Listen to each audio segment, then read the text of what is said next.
So, going live again, I want to go ahead and talk about the Matrix and this feeling of powerlessness that many people have.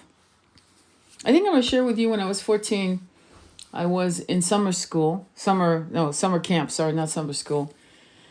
And I remember me and my roommate, we were both 14, talking about how maybe, wouldn't it be wild if we were in someone's dream? At 14 years old, we were trying to deconstruct reality in our own little way about, can you imagine if we are in just one giant dream? And I thought back on it, and I thought to myself, that's quite advanced for 14-year-old girls, because you have to understand that was in the 70s.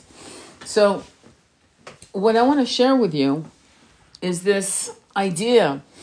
Now, the concept of understanding we're in the matrix is a good thing, because now you know that, there's multiple layers of hierarchy from the 1% and above that. There's definitely there's a controlling force that has nefarious intent. And some very, very smart people, smarter than many of us, smarter than me, who understand and articulate it perfectly. But the thing I fear most, and when I say fear, I use the word loosely, but we have to use words or else we'd be grunting to each other, since we're not telepathically connected in that way, not yet anyway. My concern is that this concept of the matrix feels overwhelming, like a cloud you can't escape, like it's always over you, like a grid, like a fortress, like a cage. And within that cage, and the cage moves wherever you move. The cage just, you can never get out of this cage. That's the actual image they're giving me right now. So wherever you go, if you go right, the cage is there. You go left, you can never get out of your cage.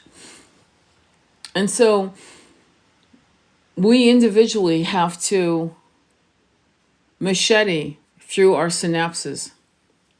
We're going to have to. We're seeing how synapses wire. We know that habits and behaviors take 30 to 45 days to be destroyed or to be created.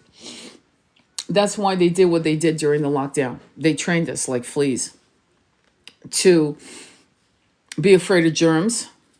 And I don't mean not taking a shower every day. I mean being like almost OCD. And as adults, you know what I'm saying?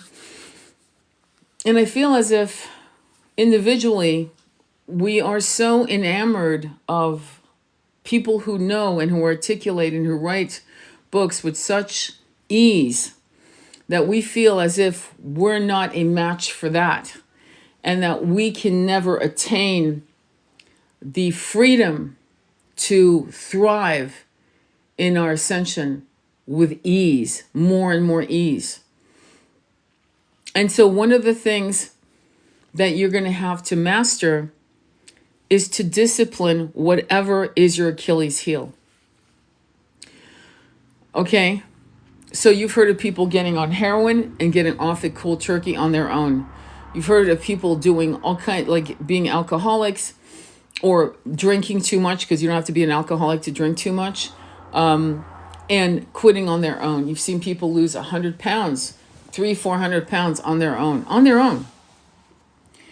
And you've heard people, again, heal themselves from inoperable, quote unquote, inoperable cancers.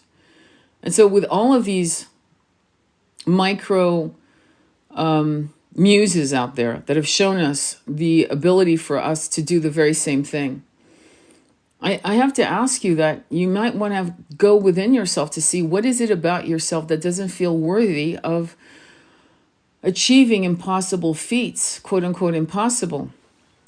Again, maybe I should bring you back to the book Becoming Supernatural, because in that book, Dr. Joe Dispenza talks about it. And by the way, on the side note, it was a Wall Street Journal bestseller before it ever hit the New York Times. Wall Street. Not Good Housekeeping, Wall Street. Think about what that means and who was reading that book. and how it changed those men and women's minds. And I have my own theories, but I won't bore you with them today.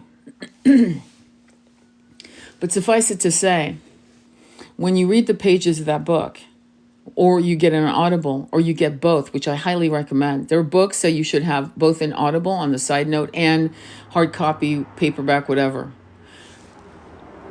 Because what you're trying to do when you get these books, you got to understand the premise here. It's to brainwash yourself out of these fucking habits. So in the book, there's a woman whose husband jumps off a building. She's taking a shower before he does. He kisses her goodbye, kisses the kids. I think it's a Saturday morning. And it seems like it's going to be an ambient, relaxed morning until the cops show up at her door to tell her the news. And for years, she dealt with the normal human behavior or self-blame. Why didn't I see that? What could I have done? What were the signs I was ignoring? And she harmed herself because she developed tumors all over her body. Just read the book. To the point where it was so bad that she attracted another man who was very abusive. Why did she attract it? Because she felt, maybe overtly or covertly, she believed that she deserved to attract a man who would belittle her, abuse her emotionally. And she felt like she was trapped in absolute despair. And finally, the doctors came back to her saying, please get your affairs in order. You can't survive this. And then it hit her. Wait, I have kids that are all under, I'm going to make it up, I don't remember, but I believe they were small kids, so they were all under 12. And she realized that no one was going to take care of her kids. She had to live for her kids. This is one of the reasons, on the side note, where many of us spiritualists have children. Because you'll hear many spiritualists saying that if you have children, you incur karma. Well, that's not a bad thing. Because sometimes many of us need something to keep us grounded, or else we drop our bodies at will. That's how hard it is for some of us. So those kids were the reason why she fought out of this massive concrete walls of despair that had her buried alive, psychologically, emotionally speaking, which impacted her body. And so what happened after that is that she started, I think she came across maybe one of Joe Dispenza's books. It could have been Breaking the Habit of Being Yourself. And she started meditating twice a day, morning and night. It took 2 years. But in 2 years, what happened is she, one by one, the tumors disappeared because they were everywhere in her body. Every orifice had a tumor. She was riddled with them, and one by one they dissolved. She finally went to one of his talks, his retreats, shared her story, went through deeper healing and deeper magical transformation, and is now part of his team. She works for him, or at least when the book was written, she was working for him, and had been working for him with, I think the number was 6 years, something like that. She had completely done a 180 where the woman that first got the news from the cops that her husband had jumped out of a building, she got the news that could have and do destroy many people. And she created a life she could have never fathomed, never imagined, never even wanted, desired in a million years at the consciousness she was at when she opened that door to get the news. It was beyond a 180. She had literally, what's the word I want to use? She had skipped timelines. The Akashic records for all of us we have 100 paths. And we come through crossroad moments. And this path can be, this is your end. This path can be this, where you become a famous author. This is a path where you become a politician. This path you get what I'm saying? Believe it or not. And so when you get so fed up, and I don't mean fed up angry, fed up it's almost like a moment of, I give myself permission to love myself enough that I am not going to continue living this pathline of despair, of self-loathing, and I'm going to literally jump to the next path next to me, to my right or to my left. I'm fucking done with this one. I'm done. I'm actually stopping everything midstream, and I'm going to jump over to the other side and hit a new path by simply desiring it, by simply saying, I can't. Now, for her, it was having these little babies. And that's fantastic. Because the famous poet Sylvia Plath chose the path of self-harm. And you know that story. Many of you know what I'm talking about. If you don't, look up Sylvia Plath. There's a movie about her. And I mean, just find out. And she did it in a way that was so filled with despair, self-hate, and crying out for help, and yet being done, having absolutely no, the concept of hopelessness is not even an appropriate word. It was beyond that. So when people are pushed to their limits, we have a choice to continue living and thriving and jumping timelines, as you guys, many of you understand what I'm saying, or making that the end of the road. And so let's go back to simulation, aka the Matrix. And I was inspired on this talk by actually Regina Meredith, to give her credit. And she speaks about it in a different way than I do, but the message is the same. And that's what we all need to understand, is that we are getting in multiple ways many, many messages that are very similar, but they're spun a different way. And sometimes the spinning of how we deliver the messages to the collective is important, because the message that Regina, for example, delivered is good for one person, but not the aha moment she hopes for another. And the message I spin is going to give the aha moment to the person she missed, and vice versa. That's why you're all important, because all of you can spin that message in a way that's so different that it gives the aha moment to that person I can never reach and others can never reach. You see, that's why. And if you notice, many of us are spinning many very similar messages. Like after Hurricane Milton and Kurt, you can actually see people coming up saying, oh, we did it, okay. And you've heard that. And you're seeing how they spin it differently. And I can see how my way of spinning is saying, stay humble, would turn off a lot of people who are, the chosen one, quote unquote. I say that laughingly, like we're chosen. We're not chosen. You realize that when people are chosen, what happens to their mental health? It doesn't look good, does it? And I digress. Let me go back on the track. Being that we're volunteers, which thank God bless Dolores Cannon in her own way, in talking about the waves of volunteers, that's exactly accurate. That's exactly what it is. You have to understand it. I think many of you don't, because you're taking it for granted. Kumbaya, we're waking up. You don't get what this is. And I'm not treating you stupidly.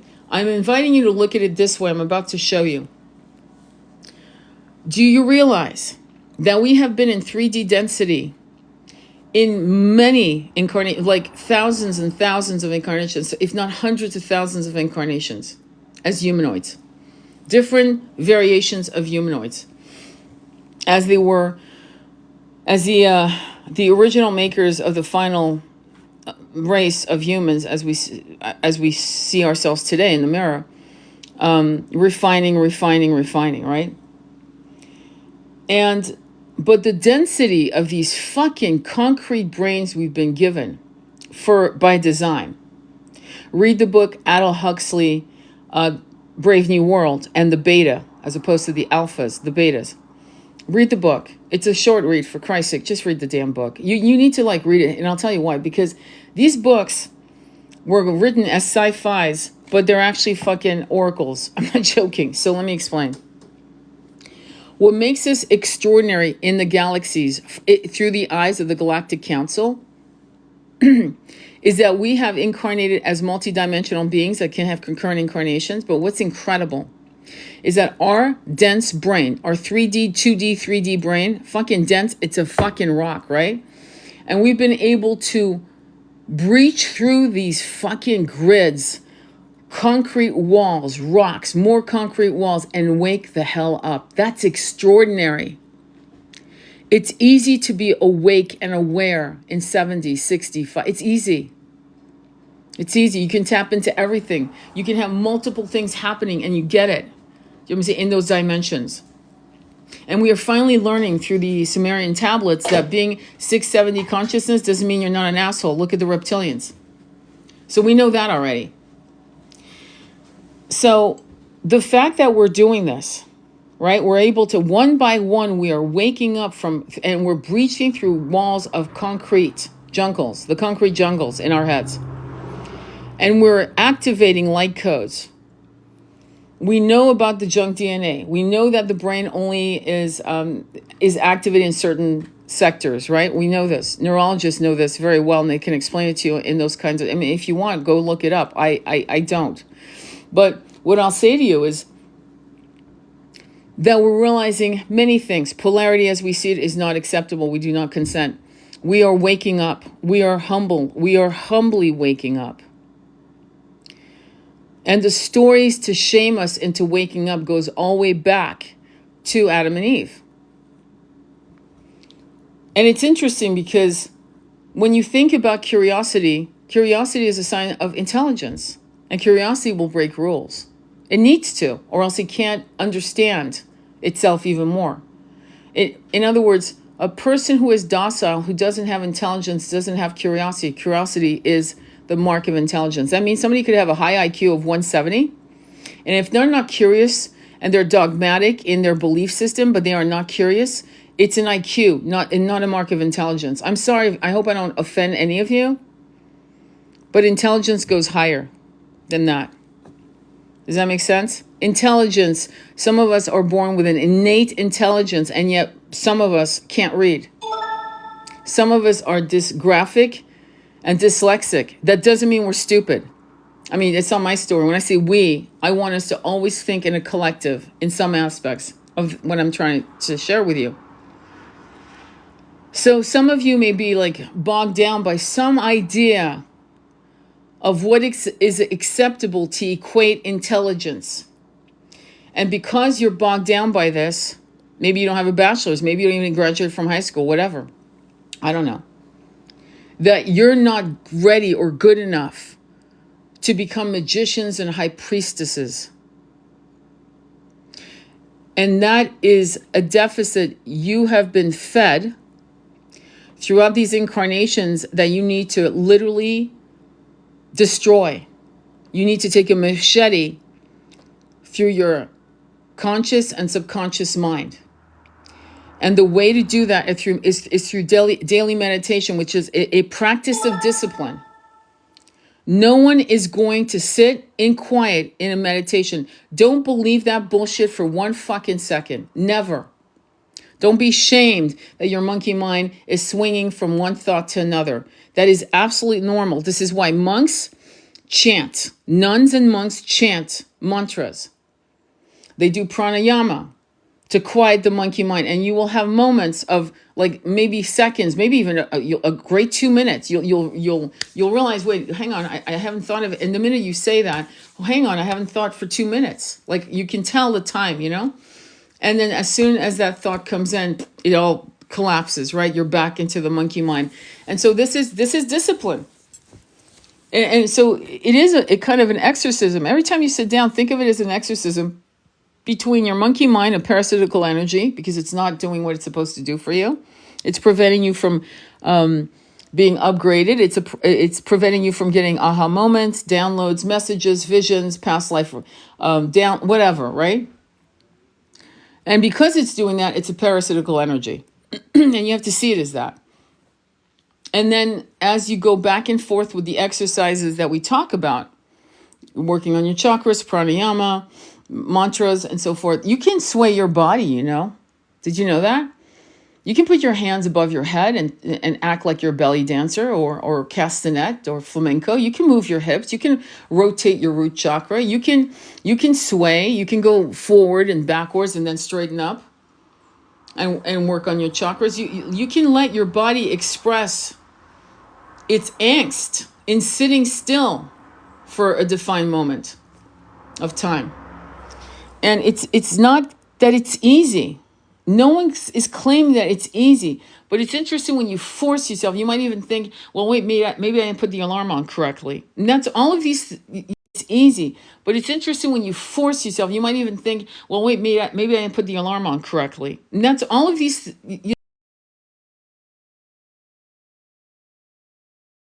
Things are. Is that as long as you allow your monkey mind to dictate what you're going to do with your meditation, you are now the servant and the slave of your monkey mind, controlled by the 1%, controlled by the egregores that they control. It's that simple. And other nefarious sentient beings that control the 1%. It is an exorcism. And eventually what happens as you go more and more into your meditations, you will be more empowered, more light codes will be downloaded, you'll be upgraded faster, the ascension will be easier and easier, you'll wake up with incredible, beautiful thoughts, because those thoughts will be actually messages from your guides. You'll even go to the Galactic Council and stand in front of them. You'll have conversations, you'll see your guide, you'll see people who you love who've crossed over. All of these things, which we call psychic, abilities, will come to you with ease. You would think you'd want that. You would think that that would be a word spread across the planet. But let me go back to what happens and why we're important. So when we actually are able to control and go through and breach through these concrete jungles of our mind, and I'm not overstating this fact. I mean, boulders of rocks and concrete. I repeat myself because I want you to see it in your brain. And you're ascending through that shit show. That reverberation, that butterfly effect, is exploded into all the galaxies, universes, galaxies, planets, dimensions. I kid you fucking not. That was a message given to me from the Galactic Council. And the reptilians who have been fucking with our species and other species on other planets who created genos and so forth, and suffering, pushing sentient beings who were not warrior race into becoming warrior races for self-protection. Not the bullshit we're seeing on this planet, but real issues. All of the benefits that we're doing in 3D, I'm not joking, is the butterfly effect that will benefit entire species. Why? Because we are coming from a place that's so dense that no one, and the fact that they're not here to help us. The Galactic Council it's not that they don't want to help us, it's that every time they've helped us, it was, unfortunately, it didn't last. It could not last. It has to come from us. Believe me, that pissed me off. That's not a message I wanted to share with myself, much less with you. But that's basically that's it. Why is that important? Because if we can overcome this shit on our own, it's kind of like giving your prodigal son everything or daughter everything.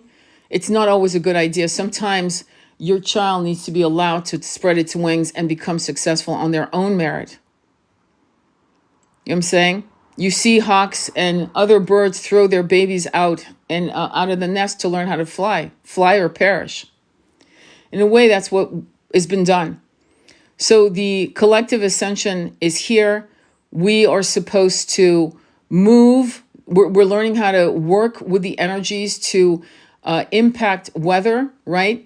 Through the mercy of the one of 1,000 names, the one who created us all, God, as you call him, God, source, the universe, however you guys call this beautiful energy that created us all.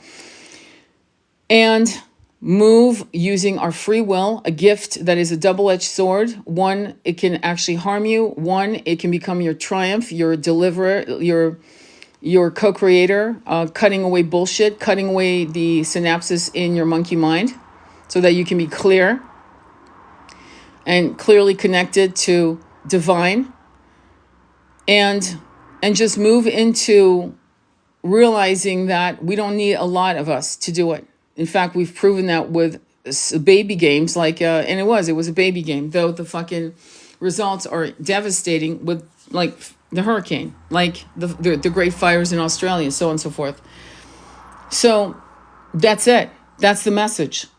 And why is this important? Why are we the ones? Because every time we've tried to do it from high dimensional, and we have through the Akashic readings that I've been doing and the hypnotherapy sessions I'm having with clients all over the world with different cultural beliefs, and I'm seeing a pattern that we have constantly tried to come down from these high dimensions to help, to co-create, to heal, to fight the reptilians, draconians, whatever. And it never worked. So now we have to come from the ground up. And at that point, game over. And I'm not sure the mechanics of why. I'm not going to lie to you and tell you exactly why that is. But that is what I'm seeing. And that is what I've been told. And that's it. So you do with that information what you will. You have free will. We've been given stories, fairy tales, parables for centuries to give us understandings of how we were brainwashed into thinking we were not good enough. We didn't deserve that desire, any desire. Look at the puritanical religions. Look at some of the religions that have made us feel. I mean, just the vision I'm getting of a priest on his knees whipping his back into bloody smithereens. What the fuck was that all about? Why was that necessary? Why would that show devotion to God? How could that show devotion? That doesn't make sense.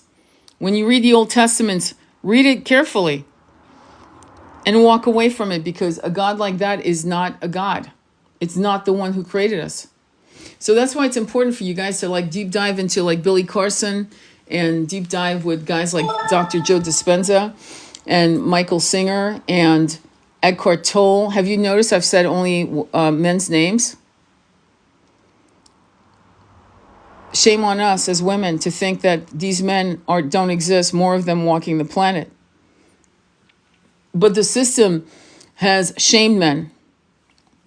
They've almost lobotomized men into eunuchs, emotionally, sexually, physically. Let's be honest. And they're talking about it scientifically. You can do your research. And so we as women, we are the high priestesses that are needed to bring down the energies to heal these masculines. And the masculines put it into play in the material world. And that is the balance that we've always seen. If you look at every culture, okay, and I'm sorry if I don't sound politically correct, but I can't, because the cultures that I'm talking about talk about the balance of the feminine and masculine. Now, does the masculine, is it embodied in women? Yes. In fact, to the point where many women have become the men of the house for too long. It's not healthy. Many of you aren't fucking happy about it. But you've been badass women of, men of the house, meaning you are the breadwinners, you are taking care of all the business. And there's something not right there. It's not giving us the power as high priestesses to do the meditations. I'm not trying to make you guys into trad wives. Don't confuse high priestesses with subservient women. We women have not been given enough time to just breathe and weave and think and make a quilt or knit clothes for our babies and think and get aha moments. These strange little meditations that look like nothing's happening when a whole fucking bunch of shit's happening. Because we've been so busy going to the gym, getting a bigger ass or getting our tits fixed and getting Botox and just looking and getting our nails done. I don't even get my nails done anymore. No hate on nails and people with nails, but fuck, 2 hours? 2 hours? Let me give you some advice. If that's your thing, God bless you. Then go ahead and get a book on Audible and get educated while you're getting your pedicure and manicure. That's on a side note. Get your brain fed. Get your soul fed.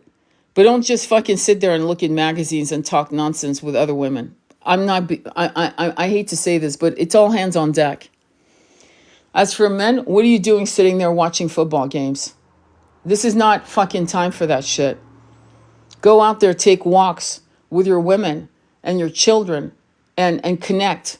Listen to an Audible together if you want to, and then stop it and discuss it. This is time for us to actually really, really deeply connect with ourselves, our souls, divine, and our families, and our tribes that we've chosen to surround ourselves with. We don't have time for any more bullshit that throws us off our game and distracts us from the despairing truth of this reality.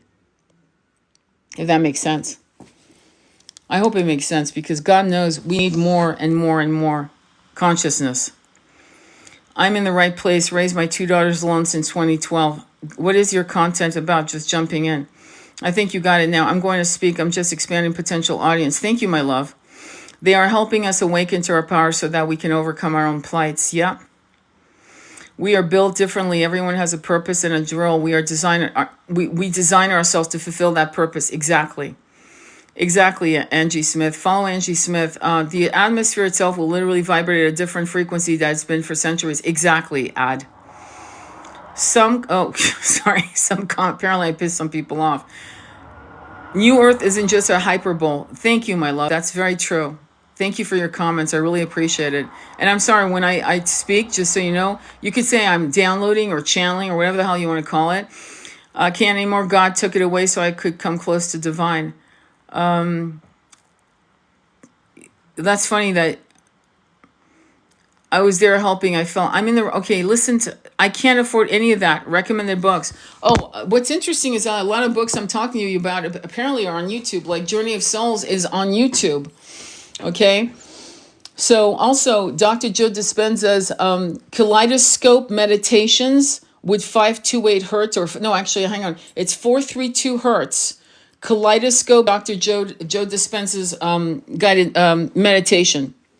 And I urge you, if you have a smart TV, I don't have one. I haven't had a TV in like 20 years now. I just realized it's been 20 years.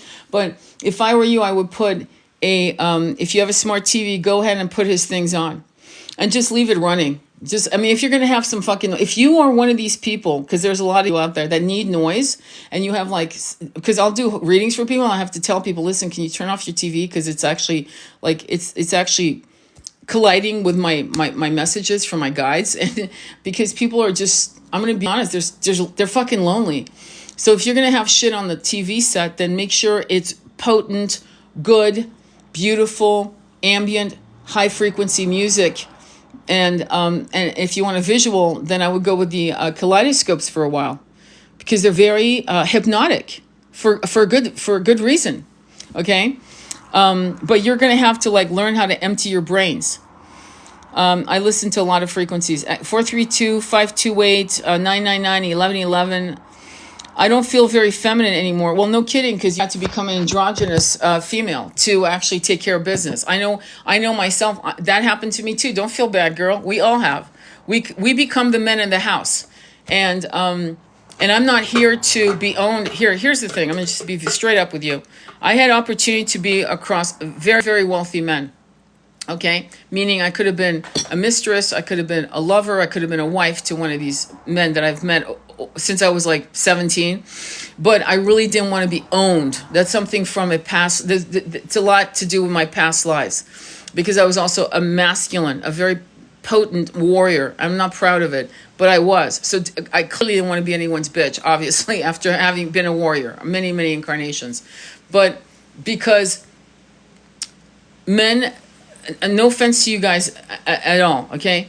But men who are on that level of money and echelon don't know how to treat powerful women. They just, I'm sorry, and that's why they want bimbos.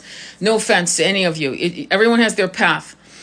But what happens is, when you're a man, you're with a man that is, a good man, a sweet man, a soft man, but he's been harmed, through, look at my videos on YouTube on men who have been SA'd when they were children, okay? And how that impacts the masculine root chakra. It's, in some sense, it's the weirdest thing, because many of us have gone through that also as feminines, but it has not, I don't know what it is about us. The resilience of the feminine is pretty miraculous to me. It's different to being a masculine. And for whatever reason, in my meditations when I was very young, I used to consciously look at what it felt like to be a man, what it felt like in all of my senses in my body. And there's definitely a different type of wiring. There's no doubt. But the resilience of the feminine to then androgynize herself, to become the man of the house, quote unquote, to handle her business, will actually strip her away of her femininity.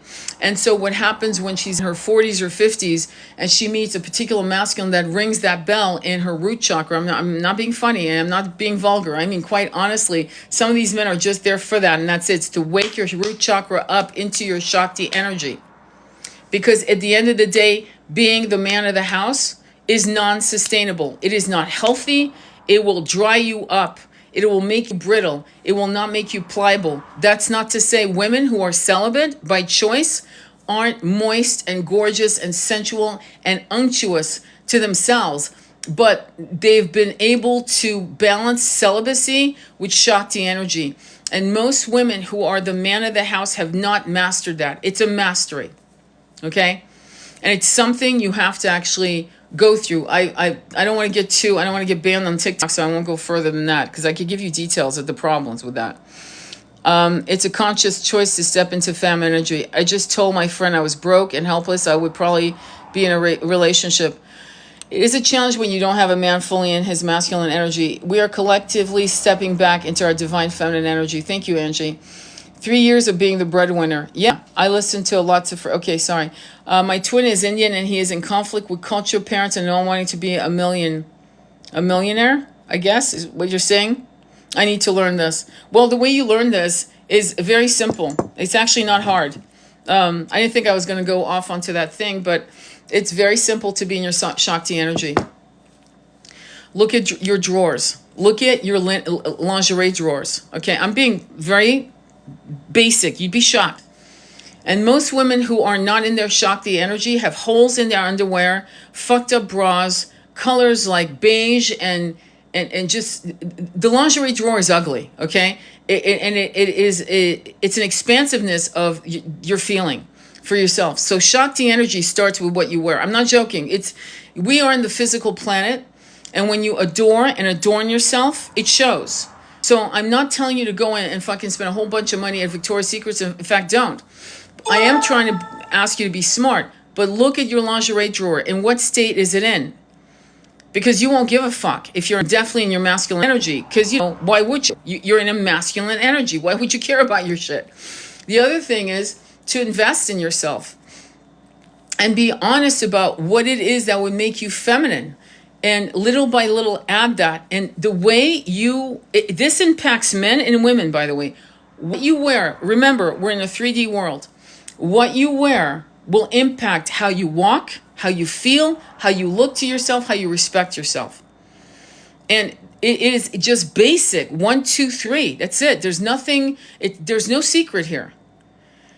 And so go all look at your lingerie drawer, and if it's disheveled, then and you've got holes in your, time to throw shit out and do one thing at a time. One of the things that, and I hate to go there, but what the hell, we're here. So one of the things that my mother did, being a French woman, Parisian woman, and it's something I learned from her, and you get only one set, maybe 2 sets. That's it. They're very expensive. They're very beautiful. They are going to last you a year, maybe 2, and you wash them out every night in the sink. It's one of your things. You do your skin, you do your lingerie, you hang them up. You have another set that's already dried. But they're beautiful. You feel like a fucking gorgeous woman. You don't have to buy 60 perfumes. Buy one. Make it the one that you're known for. Use it for 5-10 years. I'm not joking. This is some of the secrets that are not shared anymore. These are the classic things that European women did. I don't know if they still do it, but they used to do that. And so there was minimalism in adorning and adoring oneself. But it was minimalistic. Do you understand? You don't have to fucking spend money and be in credit card debt, okay, on one side of the spectrum of this. But it's less is more. Less is more. And, when you're confident in rediscovering yourself, and maybe you had a mother who was also the man of the house, so you never learned the feminine things that would make you feel, I don't know, fucking amazing about yourself. You don't have to get a nose job. You don't need to get fillers in your lips. Who gives a fuck, you know? And that's easy for me to say, but in a way, it's the only truth that you can hold on to. And comparing yourself to other people is going to destroy the fragile things that you're holding on to. I'm being told to tell you, read the book. This was my husband's very good friend. They went to grade school. Yeah, I just remember her name. Okay, the book, The Beauty Myth by Naomi Wolf. The Beauty Myth by Naomi Wolf. You might find some understandings of it, but she strips away a lot of the feminism in it because she was a feminist. She is a feminist, and there's nothing wrong with that. But there's a part where we've stripped ourselves down to the bare bones. Now, who was more powerful than a warrior? High priestesses. And they weren't wearing jockey shorts like dude and flannel shirts. I'm just being honest with you guys, okay? I'm just being brass tacks. I don't give a shit if it's politically correct or not. It is what it is. Take it or leave it. But the allure of yourself to look in the mirror. I remember one woman was going through a very bad divorce. Beautiful mind. And she had no mirrors in her house. What the fuck? And I don't want to get into details of what she looked like, but she looked like she had given up and she was dragged through hell. And I can tell you a secret. When I used to work for people, I remember when I was massively depressed, I dressed to the nines. And people say, "Oh my God, are you going somewhere?" I go, "No, I'm just fucking dealing with, I'm fucking depressed." So whenever you see me dressed to the nines, it's because I'm not feeling well. And it was a sign. And the reason I did it was to kick myself out. And actually, after 2 or 3 days of doing that, it would work. I kicked myself out of it. Why? I don't. Honestly, the subtleties of these little exercises, I see mundane and actually very surface, fucking work. I'm sorry. They work. And it's reclaiming yourself. I'm not saying go get a makeover, get makeup if that's not your thing. Don't fucking wear makeup, but get yourself a great lipstick. Shit like that. You know what I'm saying? Go and find a great lipstick. That's it. If that's all you can handle, then do that. Or a good lip gloss. That makes you feel great. It doesn't have to be complicated, and it doesn't have to mean that you change the way your face looks at all, actually. It just means honor yourself as a high priestess, and high priestesses don't wear sweatpants every day, all day long. That's all. That they don't. Okay. If you've seen women you admire who are shamans, some of them have, like one of my shaman. She's kind of a round little woman, right? And she wears these tight, beautiful clothes that actually she designs, believe it or not, and they're all architect. They fall architecturally. She has turbans that she wears, feathers in her hair, but it's alluring. She's a shaman / high priestess, and it makes her feel beautiful. She's not trying to attract any man or woman. She's not there to do it for others. She's doing it for herself, and it's obvious. And they're comfortable because they're stretchy jerseys. So find your style and make it yours. But again, remember, you're not doing it. I'm not saying to do it to be attracted to anyone. It's for you. So you look in the mirror, your reflection, and you look at yourself going, yeah, yeah, it's okay to like what you look like. It's okay. There's nothing wrong with that. I don't know why the spiritual community sometimes plays this game of kumbaya. I have these the crown crystals across my head, and I'm wearing all these beautiful clothes, but I'm going to tell you guys that none of this matters. Yes, actually, it kind of does matter how you take care of yourself for yourself. Okay? And so going back to meditation and the Ascension, if you look at your meditation practice with a fierce ferocity to stay in your meditation practice until the bell rings, you are actually doing something that is extraordinary. You are actually breaking habits in multiple incarnations that you've never been able to master in this incarnation through sitting there for 20 minutes or 15 minutes or whatever. right? Pick a number and stick to it for the rest of this year. We don't have that many weeks left in the year. So stick to it. And then add a minute per week or a minute per month. Like, you're not here to compete with anyone else. You're here to train yourself to have the discipline to sit. And what will happen is once you start, you will have downloads of past lives on this planet and other planets. And believe it or not, when I see, like, for example, I had a beautiful, I'm going to repeat myself because I said in one of my lives, but it was an Akashic reading where I actually did this for a gentleman. And I saw him marrying his current wife, and he was a Pleiadian. He was magnificently dressed. She had a diaphanous gown. It glimmered and shimmered in it wasn't from this kind of dimensional. No one can weave that kind of material in this dimension, okay? And she had beautiful creamy skin and light brown hair, very long down to, it seemed, past her buttocks. And he was definitely a Pleiadian, silver hair, shimmery like silver type of skin, not of this planet. Again, this was like what you would call an interracial marriage of an Atlantean woman and a Pleiadian man. And the way they dressed was, otherworldly and alluring and beautiful. So clearly this is not just a 3D thing. It's something that many of them in other dimensions and planets also enjoy, how they're clothed. It sounds very trite.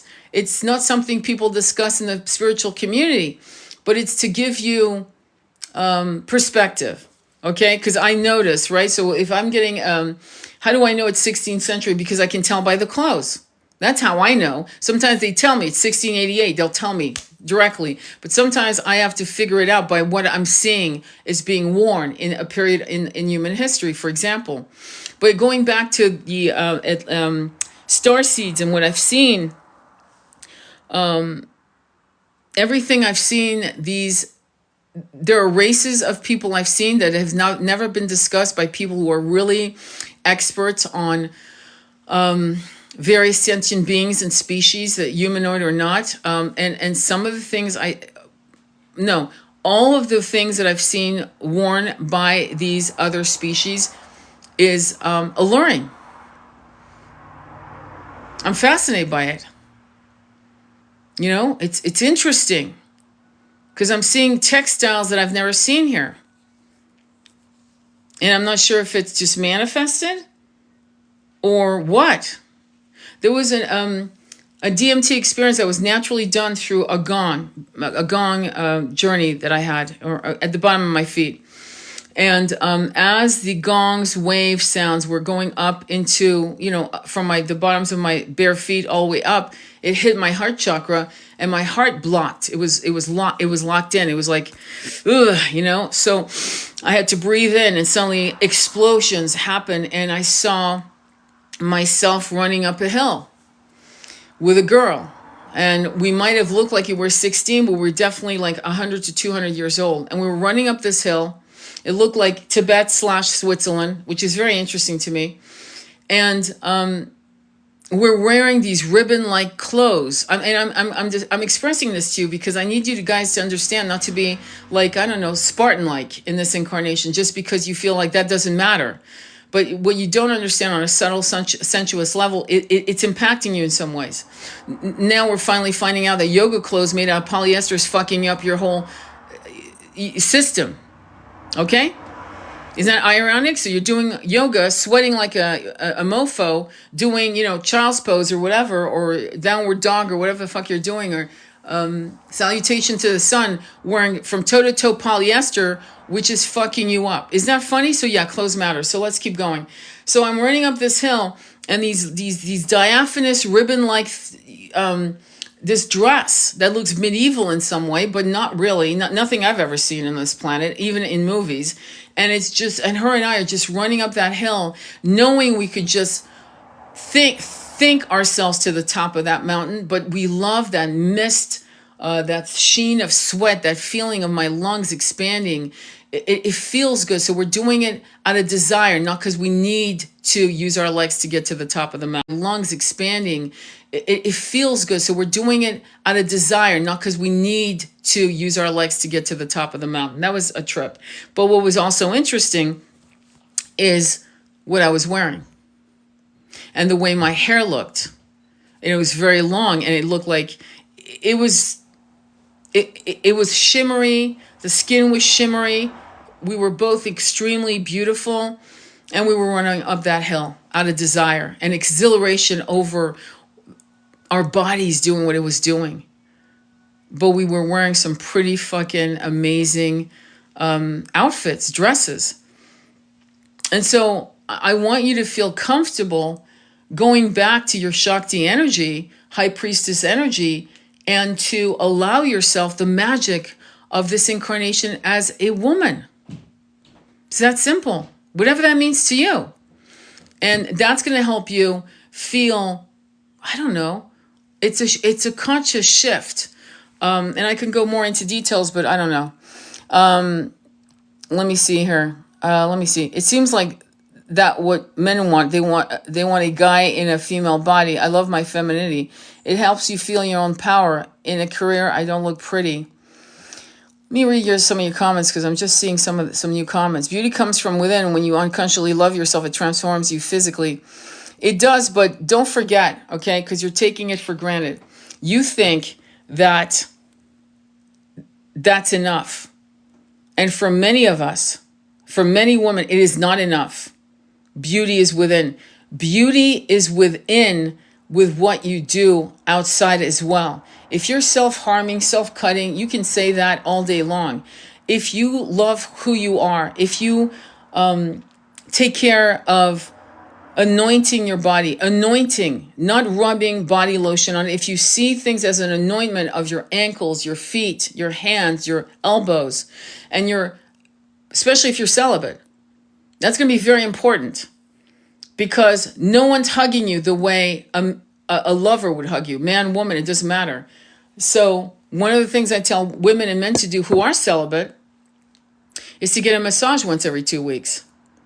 Because the body needs that. Let's not bullshit ourselves and play these games of, well, beauty's in the eye of the beholder and so on. Beauty is for you, to enjoy for you. How others see you, you shouldn't give a shit. I don't care if you're wearing a tiara in the supermarket. If that's your thing, fucking enjoy. That's what I'm trying to tell you. And that's where we need to be, okay? And as a woman, I can tell you that I've lived the androgynous game. I've lived the game of ultra femininity for me, by the way, for me, because I'm very loyal to whoever I'm with, right? And to be honest with you, being in the feminine, not ultra, but feminine, going back to the middle way, right? Buddhist, the middle way of being a feminine has transformed itself again as I've aged. And now I've found my place. Does that make sense? So this is where I'm going to for myself. Going back to taking care of myself, to disciplining myself to do at least 2 to 3 meditations, things of that nature, to really go deeper and deeper into myself. But when I'm awake and around myself, when I am out of these meditations, I choose to wear flowy pants or flowy gowns and flowy things. Does that make sense? Because that works for me. What works for you is what needs to happen. I had financial problems in the last 7 months. I gave up on myself. I understand.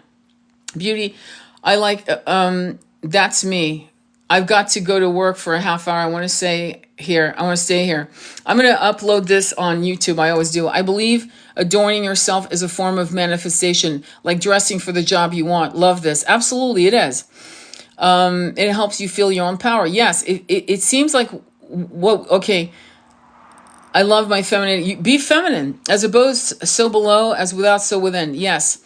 That is genius. When I feel like I look bad, then I feel bad about myself and vice versa. Yes. So that's exactly what I would do. Okay. When I went to where I'd wear high heels, high heel boots, high heels, whatever. I'm going to be straight up with you. My twin did not like garter belts. I wore them for myself. I didn't wear them for him. And I certainly didn't wear them for other people. That was me. That's me being half French. Okay. That was my thing. It's not, no one knows what I was wearing except for me. But it was something that I needed to do for me to connect with my sensuality. My sensuality meant you're wearing this today. It was why is this important? Because my root chakra was open with an abundance of creativity, especially being in a shit job. Do you know what I'm saying? With having bullshit meetings, which I would call beatings, not meetings. And so for me to feel empowered, to feel, because I was so terrified of being androgynous again, being the man of the house, that was one of the things I fought against. So doing all these little things underneath my clothing was important to me. That doesn't mean that's for you. For you, it may be that you wore absolutely no underwear, no bras, no panties. That's your thing. Fucking go for it, girl. Go for it. Okay? Don't be afraid of your body. Don't be afraid of your breasts, your nipples. I don't know what the hell this insanity that people have. Let's cover up my nipples. Like, I don't get that. That doesn't feel right to me.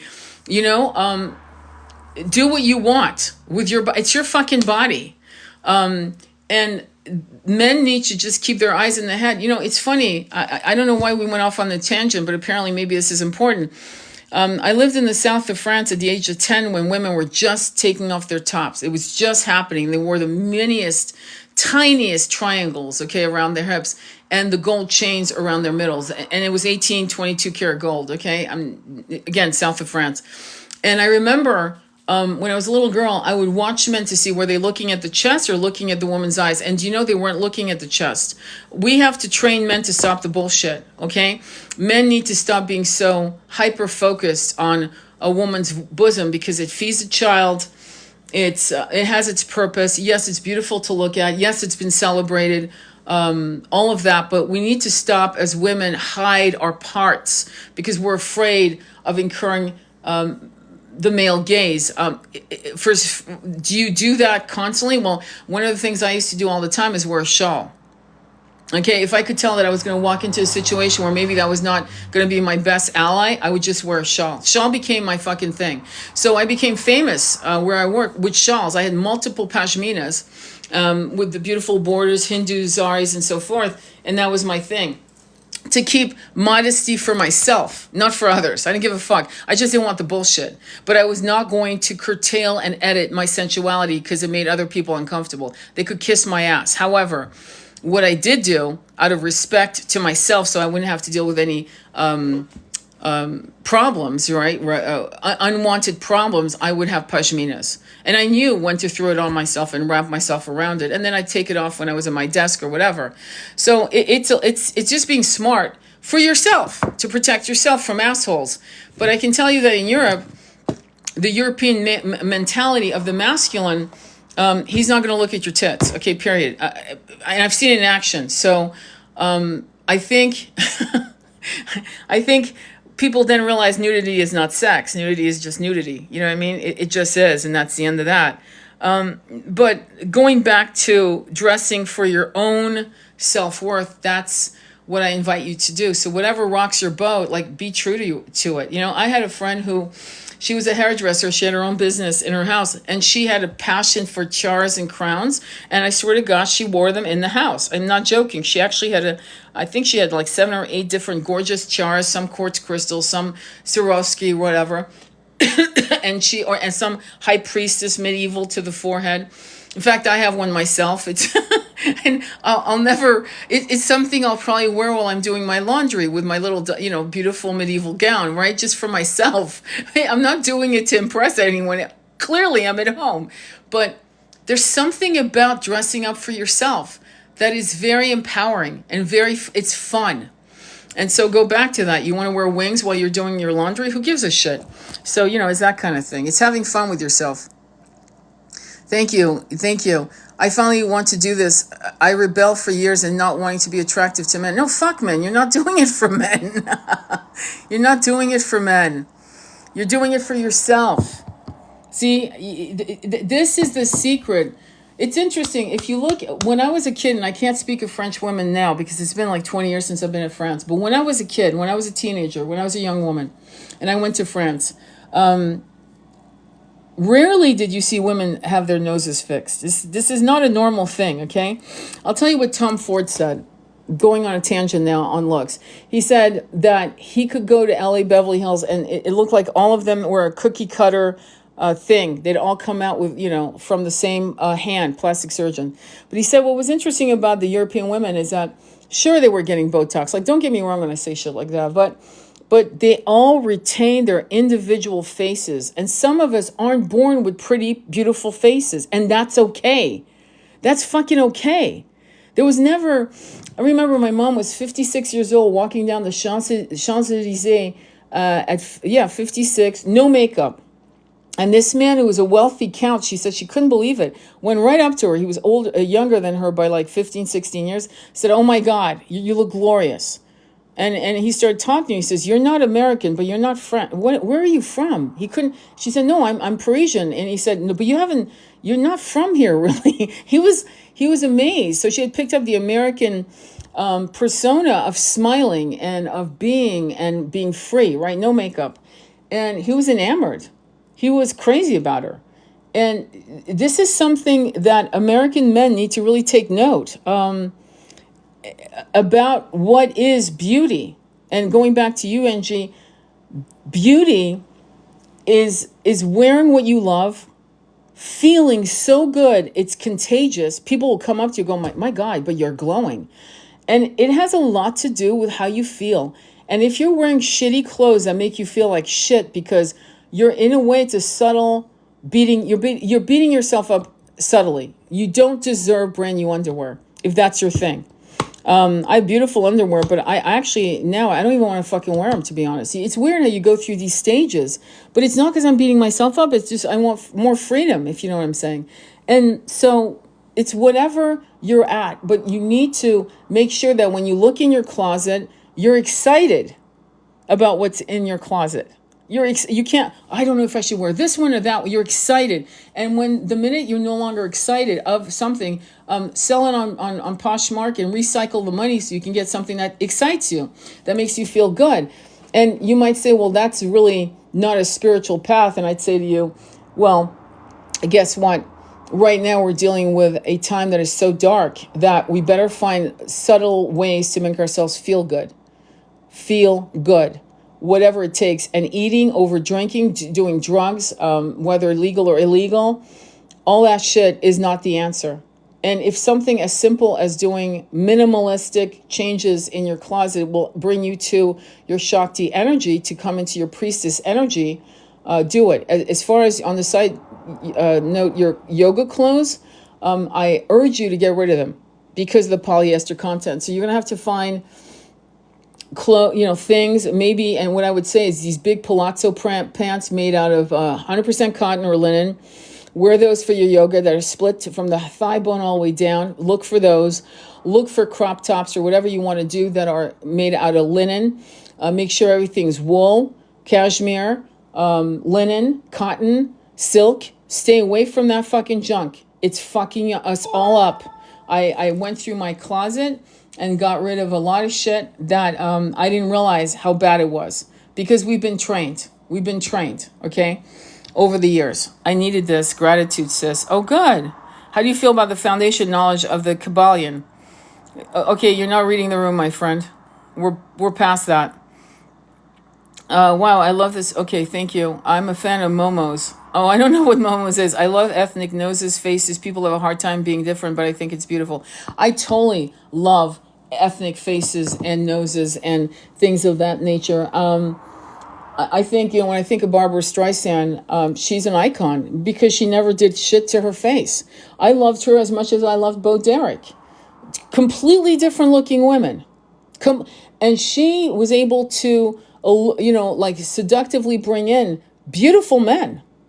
Okay? So I'm amazed at Barbara Streisand and her face. I know that Sophia Loren was considered to have her features. None of them really worked, but yet they did. We know that, right? So I agree with you. Like a caftan. Let me see. Hey, Andromeda. I'm mixed with Estonian and Moroccan. I have never fit in any one box of beauty. But I bet you're stunning. See, it's you, It's you that feels that. It's your opinion of yourself is a vibration that speaks to other people. And if you don't feel confident in yourself, then, you know, I don't know. Why would you fit in any one box anyway? Who wants to fit in any fucking box anyway? See, that's what I'm saying. It's like do a look through at your body parts, right? And then look at what's beautiful. Is it your eyes? Is it your mouth? Is it your eyes and your mouth? Are you that lucky? Holy shit. Is it your neck, your shoulders, your arms, your hands, your feet, your knees, your ankles? What is it that you love? That you have to say, yeah, I love myself. So I think what's happened in the spiritual movement is that we're so, it's good to be humble. Don't get me wrong. Thank God we are. But it's also good to say, I'm lucky. I have expressive, beautiful eyes, or I have a beautiful lips. And I love these lipsticks. It's like, it's almost like we've become spiritual Spartans. What the fuck is wrong with us? Why? That was never the thing. It's not okay if it harms you in some subtle way that's overtly obvious. Does that make sense? And so when you look at this journey in the physical world, we were given things to enjoy. When I do the Akashic and I see certain sentient beings who have no genitals, none, okay? They're like, and I asked, that's the obvious question. Next is, how do you actually create other life forms of yourself, of your kind? We do energy work and we create a life form. I've heard that multiple times from different people, completely different backgrounds. So that's the answer in the higher dimensions, like nosebleed levels, like 23 dimension and above, right? Okay, so that's the truth. But we were given these things. Okay, I don't have to break it down. You know what I mean? As a woman, as a man. Why wouldn't we, if it was given to us, do you think it was given to us as a distraction or as a power? Think about that. So sensuality, right, is part. That doesn't mean you have to have sex to be sensual with yourself, with the elements, with the choice of being celibate. For example, it doesn't mean you dry up. And if you've ever, and I urge you to sit down at a cafe, if you can, right? At a cafe, at a bistro, at a pub, watch people. Watch people. And watch the women who have given up a long time ago. You're like, my God, who hurt that woman? Like she's destroyed. Like there's nothing there. Like she's she's stripped anything that was feminine. And she's become androgynous. Now, there is an androgynous example. I think her name is Tilden Swinton. I forgot her name, but she was in the movie Orlando.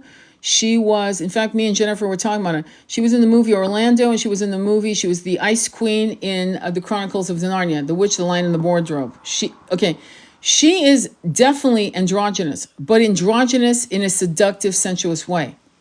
There's a difference. And it's her look, and it fucking works. But she hasn't lost sensuality. So what I mean by androgynous is when you've given up, you've put everything in the drawer. You've like literally pasteurized yourself. And nothing that made you a masculine or is present. None of it. It's just gone. Because of trauma. Or having to be the man of the house. Because there's no one else to take care of you. And the despair of when will I ever get to rest? I'm taking care of these little ones. Now they're young people. Now I'm still taking care of them in some aspects. When will I ever be taken care of? Well, guess what? Stop waiting. You're the one taking care of yourself now. You're the one taking time to get those massages. You're the one that is doing a facial once a month. Whatever. You're the one taking care of yourself. And that's important. And anyone that doesn't think it's important, piercing is self-care for some people. Getting a tattoo is self-care for some people. The faces of self-care isn't one face. It's a multilingual communication to yourself. Some people have tattoos that most people will never see, ever. They did it for themselves. Similarly, that's what you want to do with what you wear underneath your clothes, the kind of clothes you wear, and so forth and so on. It's going to be important for you guys, or else all you're doing is giving up. Tilda Swinton, thank you. Got it. After many years of illness, getting healthy makes me appreciate and love everything about my body. That's beautiful. That's beautiful. I am mixed with, okay, I recently went through my closet with the mindset going to make another pass and eliminate the low vibe materials as well. Yeah, absolutely. It's all gorgeous, I think, low. After many years of illness, yeah, this is important, you guys. After many years of illness, getting healthy makes me appreciate and love everything about my body. You don't have to go through illness to finally love every parts of your body. You really don't. But for some, it's weird. I think about women young women, how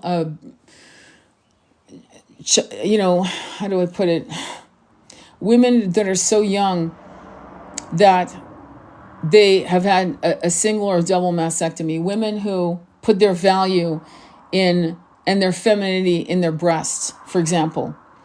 And I went through that rabbit hole in 2006. I've never had cancer, breast cancer, knock on wood. No one in my family ever has. But I did a book called Songs of Solomon, a pillow book for breast cancer survivors and their lovers. And to create that book, I was invited at the USC Breast Cancer Symposium.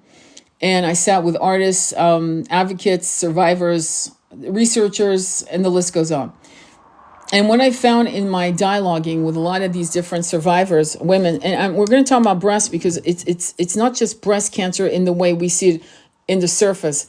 It's the psychology of that defines femininity for all of us across the world. So some of the stories I heard was, like, for example, this young girl in an elevator with her date going, when will I tell him I don't have nipples? When will I tell him I don't have nipples? I had never thought of that. Can you imagine the stress? Then there was another woman who went to her husband and said she had been diagnosed with breast cancer. And this particular man said to her, well, and she was the mother of 3 kids, I don't want a woman with no breast. Okay. Then there was another woman, of course she died because she did not seek any treatment. Then there was another woman who actually did the mastectomy and did a tattoo across, an angel tattoo across her whole chest, and would wear leather jackets because she didn't have breasts, so she could go, quote unquote, topless because there was nothing, But she attracted and married the most beautiful man, physically beautiful, mentally beautiful, just gorgeous. And they ended up having a child.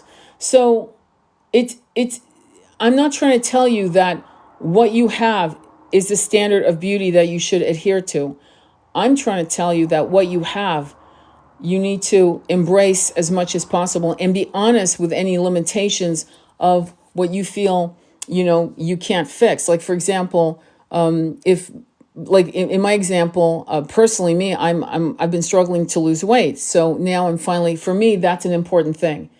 It's important because I want to feel really flowy in my body. I remember how powerful I felt running up hills, when I was like 57, 58, just literally banging out a sprint up hills. I miss that. I want that back. So again, I'm not doing it. Clearly, I'm not interested in any relationships with any potential lover at all. It's not my thing. But what my thing is to feel powerful in my body once again. So I'm working on reclaiming it, and it's not easy. None of these things are easy, but you have to be honest with yourself as what would make you happy. Some women, and I've seen them, are beautiful and they are what you would call overweight, and yet they are beautiful and they're happy with their bodies and they're excited. They dress beautifully for themselves. There's a particular content creator who does that. She wears corsets. She's adorable. She's beautiful, and she celebrates herself as she is. So again, be honest with what you need, what you really need. Don't go with what is expected in society at fucking all, because that will be your trap and you will be miserable. Now, do you understand what I'm talking about? I'm not trying to preach, be this or that. I think I've given you some good, a huge amount of examples, right? Let me see. I love that. Exactly. So I'm glad that this resonates with you. And that's what you need to stick to. Okay? You need to stick to that. What makes me happy? Well, I love wearing black. Do you really love wearing black? Or is it that all the black just matches and it's just easier financially? If that's the truth, then go against the grain and start wearing, what do you really love? Well, I love cream. Okay, well then go get that. Well, it gets dirty. I don't give a shit. Okay, it gets dirty. And then what? The worst thing you can do is get a big vat eventually. And when it gets too dirty, you can dye it. Natural dyes with beet juice, turmeric, whatever, or some other natural dyes. And dye it and transform those clothes into something that is still looking organic and unctuous and beautiful. What I'm saying to you is don't limit yourself with Spartan thinking. Don't be a Spartan as a feminine, okay? Don't be stoic as a feminine. Be in your high priestess energy. What does that mean to you? And just do it. Just be true to yourself. And don't suffer through trying to be a masculine energy that it does everything from a point of view of, well, that makes sense. This doesn't make sense. Sense? Nothing about sensuality makes sense. However, here's the problem with that. When you prevent your root chakra from exploding into its sensuality, when you prevent your root chakra from expressing itself out of fear, okay, out of whatever, right? Then what happens is you're not going to be able to get the kind of trust in the unknown. You're not going to make moves that you would make. Confidence is something you build brick by brick. Etheric bricks, but they're bricks. It's a foundation. And the foundation comes from multiple angles. You cannot forget your human experience. And you have to become an ally to it in some aspects so that you can actually overcome the density of 3D.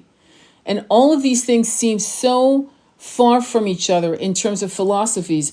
And yet I don't believe that's true. I've lived that path myself. And I know the difference of how I was at my most powerful in moments when I was in my most truest self. And whatever that means to you. But whatever you have that is impeding your energetic frequency, like for example, linens were used in hospital beds, right? Linens. Linen is expensive if you don't know where to find it. And so I would say to you, change your bedding to linens. Make sure you have very, very natural things. All these things matter. Like for example, my mattress is a futon mattress and it's stuffed with wool and cotton, organic wool and cotton. That's it. That's my bed. Okay, that's a mattress. Could I get a better mattress? Yes, but I'd rather have the energy of purity. The slats on my bed is wood, right? My point to you is like start doing things that are going to keep your body in tune with the elements and yourself, so that you're not taking on garbage energy from what looks benign but isn't benign at all. It's not. It's actually blocking your energies, okay? All right, hang on for a bit. Hey, going. No, okay. I have to go. I have to take my son somewhere. Also, don't sleep on metal. I'm 61 and feel the same way. I just lost 32 pounds. I feel so much more flowy as a woman. Of course you do. I totally get that. That's honest. And congratulations on that. Hang on. So listen, I'm going to let you go. I want to thank you. I want you guys to know how much power you have. I hope it helped. I know we went on a tangent, but I think this was necessary. I'm kind of shocked because if you want me to do another live based on just that, and I can give you tips, not that I'm a fashion consultant, but any tips, any links, anything like that, let me know and I'll do one. I'll be prepared. I'll actually prepare for that. And then you guys can have your computer in front of me and start looking for some of the, like look at the links I'm sending you and go look at it while we talk about it so we can have like a real conversation. Then that'd be fun. We can have girly talk, spiritual girly talk. and we can go from there, okay? All right, my loves. Yes, please. Thank you. Wishing you the best. Sending blessings. Absolutely. So let me know on my comment section on one of my videos and we'll go from there. It's been so neat and beautiful listening to you. Oh, that's so sweet. I love that. All right, let me know in my comments. Just let me know on one of my videos. I'll get it and then I'll do it. And then we'll schedule. I'll let you guys know when I do it, okay? Much love, sisters and brothers. Namaste.